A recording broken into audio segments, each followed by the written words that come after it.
ಜನನಿ news ಚಾನೆಲ್ಗೆ like ಮಾಡಿ, subscribe ಮಾಡಿ, ಶೇರ್ ಮಾಡುವ ಮೂಲಕ ನಮ್ಮ ಚಾನೆಲ್ಗೆ ಸಹಕರಿಸಿ.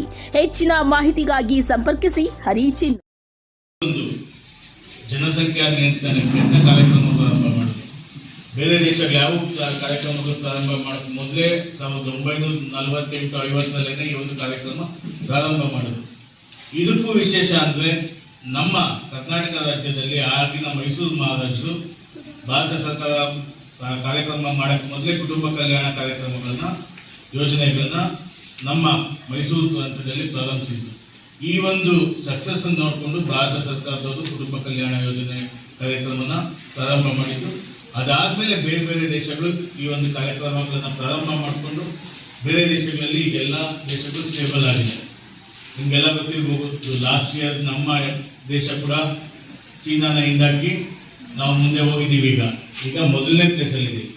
ಸುಮಾರು 145-148 ಕೋಟಿ ಜನಸಂಖ್ಯೆ ಇರೋ ಭಾರತ ದೇಶ ಈಗ. ಜೊತೆಗೆ ಯುವಕರನ್ನು ಹೊಂದಿರುವಂಥ ಹೆಚ್ಚು ಯುವಕರನ್ನು ಹೊಂದಿರುವಂಥ ದೇಶ ನಮ್ಮದು. ಇವೆಲ್ಲ ಇದ್ರೂ ಜನಸಂಖ್ಯೆ 1900 ಪರಿಗಣಿಸಿದ್ರೆ ಈಗ ಸಾಕಷ್ಟು ಪ್ರಮಾಣದಲ್ಲಿ ಕಡಿಮೆ ಆಗಿದೆ. ಆದರೂ ಕೂಡ ಜನಸಂಖ್ಯೆ ಆಗ್ತಾ ಇರೋದನ್ನ ತಡೆಗಟ್ಟಬೇಕಾಗಿರೋದು ಒಂದು ಚಾಲೆಂಜ್. ಆದರೆ ಇವುಗಳ ಜೊತೆಯಲ್ಲಿ ಹೊಸ ಚಾಲೆಂಜಸ್ ಕೂಡ ನಾವು ನೋಡ್ತಾ ಇದ್ದೀವಿ. ಸೊ ಈಗ ಮುಖ್ಯವಾಗಿ ನಾವು ತಾಯಿ ಮತ್ತು ಮಗುವಿನ ಆರೋಗ್ಯ ಕಾಪಾಡಬೇಕು ಅಂದರೆ ತಾಯಿ ಮತ್ತು ಮಗುವಿನ ಮರಣ ಕಡಿಮೆ ಆಗಬೇಕಾಗಿರೋದೊಂದು. ಜೊತೆಗೆ ಪ್ಲಾನಿಂಗ್ ಇಸ್ ವೆರಿ ಇಂಪಾರ್ಟೆಂಟ್. ಅರ್ಥ ಆಗ್ತಾ ಇದೆಯಾ? ಸೊ ನೀವು ಕರೆಕ್ಟ್ ಆಗಿ ನಾವು ಅಂದ್ರೆ ಫೌಂಡೇಶನ್ ಕರೆಕ್ಟ್ ಆಗಿ ಬಿಲ್ಡಿಂಗ್ ಬಿದ್ದರೆ ಬಿಲ್ಡಿಂಗ್ ಹೆಂಗ್ ಬೀಳುತ್ತಾ? ಎಷ್ಟೇ ವರ್ಷ ಆದ್ರೂ ಬೀಳಲ್ಲ, ಹೌದಾ?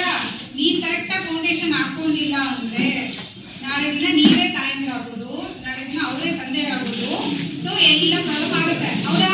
ಪಿಕ್ಚರ್ ಅಲ್ಲಿ ನೋಡೋದಕ್ಕೆ ಪ್ರೀತಿ ಎಲ್ಲ ಸೂಪರ್ ಆಗಿರುತ್ತೆ ಅಲ್ವಾ? ಎಲ್ಲಾದ್ರೂ ಇಷ್ಟ, ನನಗೂ ಅಷ್ಟೇ. ಪಿಕ್ಚರ್ ನೋಡ್ಬೇಕಂದ್ರೆ ನಾವು ಏನೇ ಲವ್ ಸ್ಟೋರಿ ಇರೋ ಪಿಕ್ಚರು, ಸ್ವಲ್ಪ ಏನ್ ಹೇಳೋದು ಕಾಮಿಡಿ ಇರುವಂತ ಪಿಕ್ಚರ್ ಎಲ್ಲರೂ ಇಷ್ಟ ಆಗುತ್ತೆ. ಆದ್ರೆ ನಿಜ ಜೀವನದಲ್ಲಿ ಅದು ಒಂದು ಭಾಗ ಅಷ್ಟೇ. ಜೀವನನೇ ಪ್ರೀತಿ ಅಲ್ಲ, ಪ್ರೀತಿಯಲ್ಲಿ ಜೀವನ ಅನ್ನೋದು ಒಂದು ಭಾಗ ಅಷ್ಟೇ. ಅರ್ಥ ಆಗ್ತಿದ್ಯಾ? ಸೊ ಇವತ್ತು ನಾವು ನಿಮ್ ಜೊತೆ ಇದ್ರೆ ನಿಮ್ಗೆ ಇಷ್ಟ ಆಗುತ್ತೆ, ಹೌದಲ್ವಾ? ಚೆನ್ನಾಗಿ ಮಾತಾಡ್ಸಿದ್ರೆ ನಿಮ್ಗೂ ಇಷ್ಟ ಆಗುತ್ತೆ, ಹೌದಾ? ನಾನು ರೂಲ್ಸ್ ರೆಗ್ಯುಲೇಷನ್ಸ್ ಅಂತ ಅಂದ್ರೆ ಜೋರಾಗಿ ಮಾತಾಡೋದು ನಿಮ್ಗೆ ಇಷ್ಟ ಆಗ್ತದೆ, ಆಗುತ್ತಾ? ಟಾಪಿಕ್ ಬಿಟ್ಬಿಟ್ಟು ನಾನು ಸೀರಿಯಸ್ ಆಗಿ ಬರೀ ಜನಸಂಖ್ಯೆ ಟಾಪಿಕ್ ಮಾತಾಡೋದು ಇಷ್ಟ ಆಗುತ್ತೆ ನಿಮ್ಗೆ? ಆಗಲ್ಲ. ನಿಮ್ಗೆ ಯಾವಾಗ ಇತ್ತು ಮಾತಾಡಿದ್ರೆ ನಿಮ್ಗೆ ಅದು ಹೆಚ್ಚಾಗುತ್ತೆ, ಹೌದಲ್ವಾ? ಇದು ಸೇಮ್ ವೇಸ್. ಸೊ ಈ ಏಜ್ ನಲ್ಲಿ ಅದೇ ಹಾರ್ಮೋನಲ್ ಇಂಬ್ಯಾಲೆನ್ಸ್ ಆಗಿ ಎಲ್ಲ ನೀವೆಲ್ಲ ಏನಾಗ್ತಿದ್ರೆ ಚಿಗುರಿರ್ತೀರ, ಹೌದಾ? ಹೂವು ಅರಳಿ ಇದಾಗ ಏನಾಗುತ್ತೆ, ತುಂಬಾ ಅಟ್ರಾಕ್ಟಿವ್ ಆಗಿರುತ್ತೆ, ಹೌದಾ? ಹೀಗೆ ಗುಲಾಬಿ ಹೂವು ಎಲ್ಲ ಗಿಡದಲ್ಲಿ ಹರಳ್ಕೊಂಡು ಹೂವು ಇದ್ದಾಗ ಏನಾಗುತ್ತೆ, ಎಲ್ರಿಗೂ ಇಷ್ಟ ಆಗುತ್ತೆ ಅದು, ಹೌದಾ? ಹೂವು ಕಿತ್ಕೋಬೇಕು ಅನ್ನೋದು same thing will happen. So ನೀವು ಅಷ್ಟೇ ವಯಸ್ಸಿಗೆ ಬಂದಾಗ ಸೊ ನಿಮ್ಮ ಅಂಗಗಳ ಬೆಳವಣಿಗೆ ಆಗಿರ್ಬೋದು, ಮತ್ತೊಂದಾಗಿರ್ಬೋದು, ನಿಮ್ಮ ಅಂದ್ರೆ ಓವರ್ ಆಲ್ ಫಿಸಿಕಲ್ ಡೆವಲಪ್ಮೆಂಟೇ ಬೇರೆ ತರ ಇರುತ್ತೆ, ಹೌದಾ? ಸೊ ಈ ಅಟ್ರಾಕ್ಷನ್ ಅದು ಇದು ಎಲ್ಲ ಕಾಮನ್. ಸೊ ಈ ಟೈಮಲ್ಲಿ ತಪ್ಪು ಮಾಡ್ಬೇಕನ್ಸುತ್ತೆ, ಅದು ಸಹಜ. ಅರ್ಥ ಆಯ್ತಾ? ನಾನು ಈ ತರ ಥಾಟ್ ಬರ್ತಿದೆ ಅನ್ನೋದೇ ಅದೆಲ್ಲ ತಪ್ಪಲ್ಲ. ಆ ತರ ಥಾಟ್ ಬಂದಿಲ್ಲ ಅಂದ್ರೆ ಅಬ್ನಾರ್ಮಲ್ ಆಗಿದ್ದೀರಾ ಅಂತ. ಸೊ ಇವೆಲ್ಲ ಥಾಟ್ ಎಲ್ಲ ಬಂದ್ರೇನು ಆ ಥಾಟ್ ಪ್ರೋಸೆಸ್ ನ ನೀವು ಕಂಟ್ರೋಲ್ ಮಾಡಿ ಅದು ಹೇಗೆ, ಹೌದಲ್ವಾ? ದಾರಿ ಹೋಗ್ತಾ ಇರ್ಬೇಕಂದ್ರೆ ನಮ್ಗೆ ಫ್ರೂಟ್ಸ್ ಇಷ್ಟ ಆಗುತ್ತೆ, ಸ್ನಾಕ್ಸ್ ಇಷ್ಟ ಆಗುತ್ತೆ, ಏನೆಲ್ಲ ಇಷ್ಟ ಆಗುತ್ತೆ. ಯಾವ್ದು ತಗೊಂಡ್ರೆ ಆರೋಗ್ಯಕ್ಕೆ ಒಳ್ಳೆಯದು ಅದನ್ನು ಮಾತ್ರ ಸೇವನೆ ಮಾಡಿದ್ರೆ ಫ್ಯೂಚರ್ ಅಲ್ಲಿ ಚೆನ್ನಾಗಿರುತ್ತೆ, ಹೌದಲ್ವಾ? ಚೆನ್ನಾಗಿರುತ್ತೆ ಅಂತ ಪಿಜ್ಜಾ ಬರ್ಗರ್ ತಿನ್ಕೊಂಡಿದ್ರೆ ಏನಾಗುತ್ತೆ? ಅಡ್ಡೆಲ್ಲ ಮುಟ್ಕೊಂತೀವಿ, ಹೌದಾ? ಸೊ ದ ಸೇಮ್ ಥಿಂಗ್ ಇವಾಗ ಈ ಏಜ್ ಅಲ್ಲಿ ಬರೋದನ್ನೆಲ್ಲ ಕಂಟ್ರೋಲ್ ಮಾಡ್ಕೊಂಡು ಏನ್ ಇಷ್ಟ ಆಗುತ್ತೆ, ಬೇರೆ ಏನೇನೋ ಮಾಡ್ಬೇಕನ್ಸುತ್ತೆ ಅದನ್ನೆಲ್ಲ ಕಂಟ್ರೋಲ್ ಮಾಡ್ಕೊಂಡು ಜೀವನ ಪರ್ಯಂತ ಮಾಡೋದು ಇದೇ ಇರುತ್ತೆ. ಆಮೇಲೆ ಓದೋದು ಸರಿನಾ? ಇವಾಗ ಅಷ್ಟೇ ಸ್ಟಾರ್ಟಿಂಗ್ ಅಲ್ಲಿ ಇರುತ್ತೆ ಅದು ಕ್ರೇಜ್ ಎಲ್ಲ, ಓಕೆನಾ? ಸೊ ಅದು ಕ್ರಮೇಣ ಏನಾಗುತ್ತೆ ಕಂಟ್ರೋಲ್. ಅದಕ್ಕೆ ಈ ಟೈಮಲ್ಲಿ ನೀವೆಲ್ಲರೂ ಹೆಂಗಿರ್ಬೇಕಂದ್ರೆ ಹೆಂಗಿರ್ಬೇಕು, ಮಾಂಕ್ ತರ ಇರ್ಬೇಕು ಅಲ್ವಾ? ಋಷಿಗಳ ತರ ಇರ್ಬೇಕು ಓದೋದು ಪೀರಿಯಡ್ ಅಲ್ಲಿ. ಈ ಟೈಮಲ್ಲಿ ಅಟ್ಲೀಸ್ಟ್ ನಿಮ್ಮ ಜೀವನ ನೀವು ರೂಪಿಸ್ಕೊಳ್ಳೋದು, ಅದು ಹೆಣ್ಣಾಗಿರ್ಬೋದು ಗಂಡಾಗಿರ್ಬೋದು. ಅರ್ಥ ಆಯ್ತಾ? ಆಗಿನ ಕಾಲದ ಗಂಡು ಸಂಪಾದಿಸ್ಕೊಂಡು ಬಂದ್ರೆ ಹೆಂಡತಿ ಕುತ್ಕೊಂಡು ತಿನ್ನೋದು ಅದೆಲ್ಲ ಹೋಗಿ ಔಟ್ಡೇಟೆಡ್ ಕಾನ್ಸೆಪ್ಟ್. ಇವಾಗೆಲ್ಲ ನೀವು ದುಡಿದ್ರೇನೆ, ಗಂಡ ದುಡಿದ್ರೇನೆ ಮಕ್ಕಳಿಗೆ ಒಳ್ಳೆ ಭವಿಷ್ಯ, ಹೌದಾ? ಸ್ಕೂಲ್ ಮಕ್ಕಳು ನರ್ಸರಿ ಸೇರಿಸ್ಬೇಕಾದ್ರೆ ಮಕ್ಕಳು ಫೀಸ್ ಎಷ್ಟಿದೆ? ಎಲ್ಲರೂ ಸರ್ ತರ ದಾನಿಗಳು ಇರೋಲ್ವಲ್ಲ ಫ್ರೀಯಾಗಿ ಎಜುಕೇಶನ್ ಕೊಡಕ್ಕೆ ಅಲ್ಲ ಹೇಳ್ತಾರೆ, ಹೌದಾ? ಎಲ್ಲ ಊರಲ್ಲಿ ಇರ್ತಾರ ದಾನಿಗಳು. ಸೊ ಎಲ್ಲಾದ್ರೂ ನಿಮ್ ಮನೆಯಲ್ಲಿ ನಿಮ್ ಫ್ಯೂಚರ್ ಅಲ್ಲಿ ನಿಮ್ ಮಕ್ಕಳೆಲ್ಲ ಚೆನ್ನಾಗಿ ಇರ್ಬೇಕು ಅಂತ ಇಷ್ಟ ಇದೆಯಿಲ್ಲ? ಅವೆಲ್ಲ ಪ್ಲಾನಿಂಗ್. ನೀವ್ ಯಾವಾಗ್ಲೂ ಏನ್ ಮಾಡ್ಬೇಕಂದ್ರೆ ನೀವ್ ಇವಾಗ ಏನ್ ಮಾಡ್ತೀರಾ ಫ್ಯೂಚರ್ ಅಲ್ಲಿ ಒಂದು 2 years ಆದ್ಮೇಲೆ 5 years ಆದ್ಮೇಲೆ ಅದು ಏನ್ ನಿಮ್ ಜೀವನದ ಮೇಲೆ ಅದು ನಿಮ್ ಮೇಲೆ ಇಂಪ್ಯಾಕ್ಟ್ ಏನ್ ಬೀಳುತ್ತೆ ಅನ್ನೋದನ್ನ ಯೋಚನೆ ಮಾಡಿ. ಏನೇ ಅನ್ಸುತ್ತೇನೋ ನೆಕ್ಸ್ಟ್ ಫ್ಯೂಚರ್ ಅಲ್ಲಿ ಏನಾಗುತ್ತಪ್ಪ ಅಂತ ಬರೀ ಲವ್ ಗಿವು ಅಂತ ಈ ಟೈಮಲ್ಲಿ ಏನಾದ್ರು ಮಾಡಿ ಓಡಿ ಹೋದ್ರೆ ಅವೆಲ್ಲ ಆಗುತ್ತೆ. ಪಿಕ್ಚರ್ ಚೆನ್ನಾಗಿರುತ್ತೆ, ಓಡೋದು ಮದುವೆ ಮಾಡಿ ಜೈ ವಿಜಯ ಆಗೋಯ್ತು, ಲವ್ ವಿಕ್ಟ್ರಿ ಅದು ಇದು ಅನ್ಕೊಂಡು ಜಂಡ ಹಾಕ್ಬಿಡ್ತಾರೆ ಪಿಕ್ಚರಲ್ಲಿ. ರಿಯಲ್ ಲೈಫಲ್ಲಿ ಏನ್ ಮಾಡ್ತಾರೆ, ಅಮ್ಮ ಪೊಲೀಸ್ ಕಂಪ್ಲೇಂಟ್ ಮಾಡ್ಬಿಟ್ಟು ವಾಪಸ್ ಕಳಿಸ್ಬಿಟ್ಟು ಏನ್ ಮಾಡ್ತಾರೆ, ರೇಪ್ ಕೇಸ್ ಹಾಕ್ತಾರೆ. Very good. ನೋಡಿ ಎಲ್ಲ ನೀವೆಲ್ಲ ತುಂಬಾ ಸ್ಮಾರ್ಟ್ ಇದ್ದಾರೆ.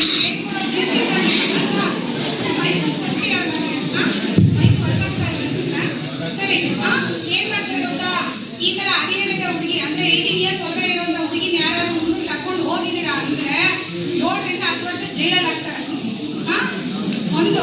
ಎರಡನೇದು, ಅವ್ಳು ಪ್ರೆಗ್ನೆಂಟ್ ಮಾಡಿಸಿದ್ರ ಅನ್ಕೊಳ್ಳಿ 20 ವರ್ಷವರೆಗೂ ಕಳ್ಬೋದು ಜೈಲಲ್ಲಿ.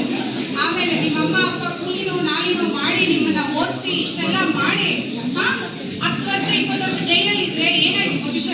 ಅಷ್ಟೊತ್ತಿಗೆ ನಿಮ್ಗೆ ಅದೇನಿತ್ತಲ್ಲ ಮೋಜು, ಆ ಒಂದು ಮೂಮೆಂಟ್, ಆ ಫೀಲ್ ಎಲ್ಲ ಹೋಗ್ತಿರೋ 20 ವರ್ಷ ಅಂತ ಜೈಲಿಂದ ಬರೋಷ್ಟು ಏನಿರಲ್ಲ, ಗಾಡಿ ಗಡ್ಡ ಇಟ್ಕೊಂಡಿರ್ಬೇಕು ಅಲ್ವಾ, ಇನ್ನೇನಿರಲ್ಲ.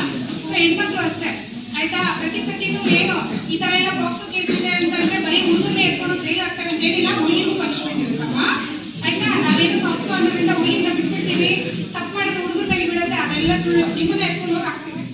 ಅದಕ್ಕೋಸ್ಕರ ಯಾವುದೇ ಕಾರಣಕ್ಕೂ ತಪ್ಪು ಮಾಡಬಾರ್ದು, ಅರ್ಥ ಆಯ್ತಾ.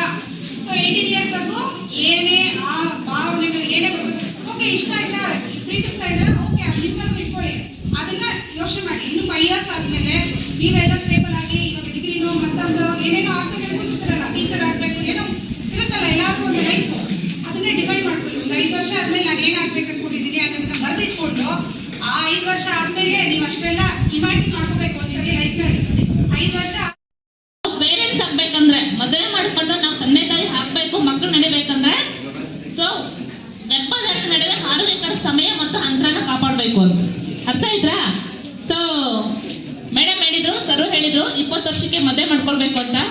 ಸೊ 20 ವರ್ಷಕ್ಕೆ ಮದುವೆ ಮಾಡ್ಕೊಂಡ್ರು ಕೂಡ ಸೊ ನಾವ್ ಹೇಳ್ತೀವಿ 1 ವರ್ಷದ 2 ವರ್ಷ ಗ್ಯಾಪ್ ಅನ್ನ ಕೊಡ್ಬೇಕು, ಅಂದ್ರೆ ಕುಟುಂಬಕ್ಕೆ ಹೊಂದ್ಕೊಳ್ಬೇಕು, ಆ ಫ್ಯಾಮಿಲಿಗೆ ಹೊಂದ್ಕೊಳ್ಬೇಕು. ಸೊ ಗ್ಯಾಪ್ ಅನ್ನ ಕೊಟ್ಟು ಆಮೇಲೆ ಮಗುನ ಪಡೆದ್ರೆ ಆ ಮಗು ಮತ್ತು ತಾಯಿ ಆರೋಗ್ಯಕರವಾಗಿರ್ತಾರೆ ಅಂತ. ಓಕೆನಾ? ಸೊ ನಮ್ಮ ರಾಷ್ಟ್ರೀಯ ಆರೋಗ್ಯ ಅಭಿಯಾನ ಅಂತ ಇದೆ. ರಾಷ್ಟ್ರೀಯ ಆರೋಗ್ಯ ಅಭಿಯಾನ ಮುಖ್ಯ ಗುರಿ ತಾಯಿ ಮರಣ ಮತ್ತು ಶಿಶು ಮರಣ ತಡೆಗಟ್ಟೋದು. ಸೊ ಆ ಅಭಿಯಾನದಲ್ಲೇನೆ ಹದಿಹರೆಯದ ಆರೋಗ್ಯ ಕಾರ್ಯಕ್ರಮ ಕೂಡ ಬಂದಿರೋದು. ಅದಕ್ಕೆ ಮಾಡಿದ್ರೆ ಪ್ರತಿ ಗುರುವಾರ 3 ಗಂಟೆಯಿಂದ 5 ಗಂಟೆ ತನಕ ಎಲ್ಲ ಸರ್ಕಾರಿ ಆಸ್ಪತ್ರೆಗಳಲ್ಲೂ ಕೂಡ ಸ್ನೇಹ ಕ್ಲಿನಿಕ್ ಇರುತ್ತೆ. ಸೊ ಅಲ್ಲಿ ನಿಮ್ಮ ಸಮಸ್ಯೆಗಳೇನಾದ್ರೂ ಇದ್ದಲ್ಲಿ ಮುಕ್ತವಾಗಿ ಚರ್ಚೆ ಮಾಡ್ಬೋದು. ಅರ್ಥ ಆಯ್ತಾ? ನೀವ್ ಯಾರಿಗೂ ಹೇಳಂಗಿಲ್ಲ, ನಿಮ್ಮ ಅಪ್ಪ ಅಮ್ಮ ಹತ್ರ ಹೇಳಂಗಿಲ್ಲ, ಫ್ರೆಂಡ್ಸ್ ಹತ್ರ ಹೇಳ್ಕೊಳಂಗಿಲ್ಲ. ನಿಮಗೆ ಏನಾದ್ರೂ ಸಮಸ್ಯೆ ಆಗಿದೆ ಅಂದ್ರೆ ಮುಕ್ತವಾಗಿ ಹೋಗಿ ಅಲ್ಲಿ RKC ಕೌನ್ಸಿಲರ್ ಅಂತ ನಿಮ್ಮ ಇಲ್ಲಿ ಜಗದೀಶ್ ಅಂತ ಇದ್ದಾರೆ ನಮ್ಮ CHC ನಲ್ಲಿ. ಸೊ ಅಲ್ಲಿ ಹೋಗಿ ಅವ್ರ ಹತ್ರ, ಯಾಕಂದ್ರೆ ಜನಸಂಖ್ಯೆ ನಾವು ತಡೆಯುವಷ್ಟು ಶಕ್ತಿ ನಮ್ಗಿಲ್ಲ. ಜನಸಂಖ್ಯೆ ತಡೆಯೋದಕ್ಕೆ ಅಧಿಕಾರಿ ವರ್ಗದವ್ರು ಇದ್ರ ಮೇಲೆ ಇದ್ದಾರೆ, ಅವ್ರು ಏನ್ ಬೇಕೋ ಅದನ್ನು ಮಾಡ್ಕೋತಾರೆ. ಆದ್ರೆ ಇವತ್ತು ಜನಸಂಖ್ಯೆ ನನ್ನ ಅಭಿಪ್ರಾಯದಲ್ಲಿ ಹೇಳಿದಂತು 146 ಕೋಟಿ 39,36,239 ಜನಸಂಖ್ಯೆ ಇದೆ ಅಂತ ಯಾರೋ ಅವರೇ ಹೆಲ್ತ್ ಡಿಪಾರ್ಟ್ಮೆಂಟ್ ಅವರು ಹೇಳಿದ್ರು.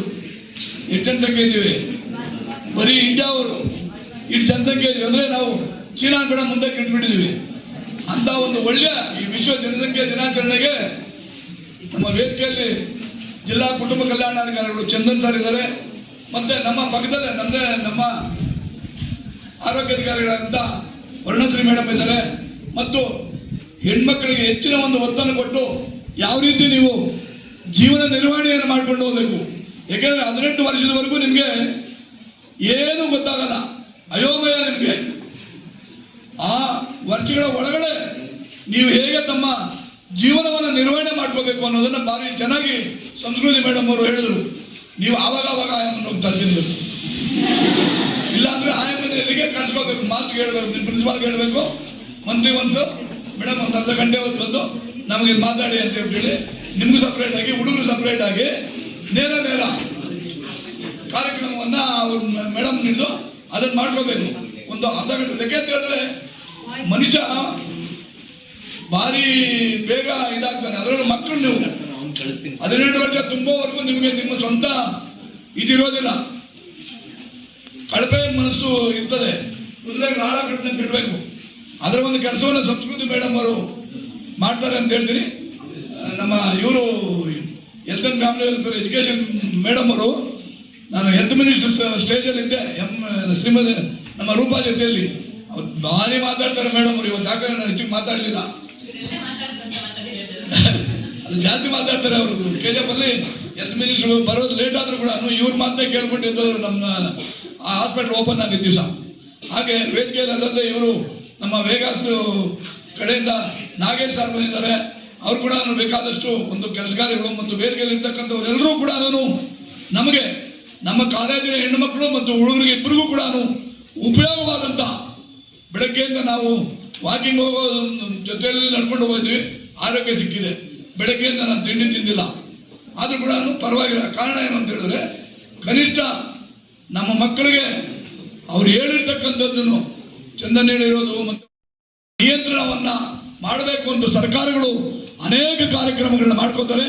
ಆ ಕಾರ್ಯಕ್ರಮಗಳಲ್ಲಿ ಇದು ಆಗುತ್ತೆ. ಮನುಷ್ಯ ನಾವೇ ಬದಲಾಗಬೇಕು. ಎನ್ನಾಳು ಆಗರದ ಆಂಡವನಾಳು ಆಗೋದು, ಎನ್ನಾಳು ಆಗರದ ಆಂಡವನಾಳು ಆಗುವಂತ ಅಂದ್ರೆ ಪೆರಿಯಾರ್ ಹೇಳಿರೋದು.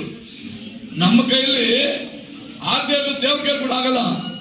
ನಮ್ಮ ಕೈಯಲ್ಲಿ ಆಗುತ್ತೆ ಅಂತ ಹೇಳಿದ್ರೆ ಏನ್ ಬೇಕಾದ್ರೆ ಆಗುತ್ತೆ. ಹುಡುಗನೆಲ್ಲ ಅವ್ರ ಅಪ್ಪನ ಬರಲಿ, ಹೇಳು ನೀನು ಸರಿಯಾಗಿದ್ರೆ ಯಾವನೇನು ಮಾತಾಡಿದ್ರೆ ಬರಲಿ ಅಂತ ಹೇಳ್ಬಿಟ್ಟು ಅವಾಗ ಮೇಡಮ್ ಹೇಳ್ತಾ ಇದ್ರು, ಬೈ ಬೈ ಅಂತ ಹೇಳಿದ್ರೆ ಅವನ ಮುಚ್ಕೊಂಡು ಹೋಗ್ತಾನೆ. ಹಾಗೆ ನೀವು ಸರಿಯಾಗಬೇಕು. ಭಗವಂತನು ನೀವು ಸರಿ ಇದ್ರೆ ಯಾರೇನು ಮಾಡೋಕ್ಕಾಗಲ್ಲ. ಆ ಒಂದು ದಿಸೆಯಲ್ಲಿ ಒಳ್ಳೆ ಕಾರ್ಯಕ್ರಮ ನನಗೆ ಭಾರಿ ಸಂತೋಷ ಆಗಿದೆ. ಈ ಒಂದು ಕಾರ್ಯಕ್ರಮವನ್ನು ವರ್ಷ ಕೂಡ ಮಾಡ್ತಾ ಇದ್ರು, ಬಟ್ ಇವತ್ತು ಅಚ್ಚುಕಟ್ಟಾಗಿ ಮಾಡಿದ್ದಾರೆ. ಅದಕ್ಕೆ ನಾನು ವೈಯಕ್ತಿಕವಾಗಿ ಗ್ರಾಮೀಣ ವಿದ್ಯಾಸಂಸ್ಥೆ ಕಾರ್ಯದರ್ಶಿಯಾಗಿ ನಮ್ಮ ಮಕ್ಕಳ ಒಂದು ಲಾಲನೆ ಪಾಲನೆಯಲ್ಲಿ ಮೊದಲನೇ ಆದ್ಯ ಕರ್ತವ್ಯವಾಗಿದ್ದು, ದಿನಾಲೂ ನನಗೆ 73 ವರ್ಷ ವಯಸ್ಸಾಗಿದ್ದರೂ ಕೂಡ ನಾನು ನಿಮ್ಮ ಜೊತೆಯಲ್ಲಿ ಓಡಾಡ್ತಾ ಅನೇಕ ಸೇವಾ ಕಾರ್ಯಕ್ರಮಗಳಲ್ಲಿ ರೋಟರಿ ಕ್ಲಬ್ಬಿಂದ ಹಿಡಿದು ಅನೇಕ ಕಾರ್ಯಕ್ರಮಗಳನ್ನು ತೊಡಸ್ಕೊಂಡು ಈ ಒಂದು ಕಾರ್ಯಕ್ರಮವನ್ನು ಹೆಚ್ಚು ಮಾಡ್ಕೊಳ್ಳೋದಕ್ಕೆ ಇದು ಮಾಡ್ತೀವಿ. ಅದರಂಗೆ ನಮ್ಮ ಶಾಲೆ ಮತ್ತು ಆಸ್ಪತ್ರೆ ಎರಡೂ ಸುಮಾರು ನಮಗೆ 33 ವರ್ಷಗಳ ಒಂದು ಅವಿನಾಭಾವ ಸಂಬಂಧ.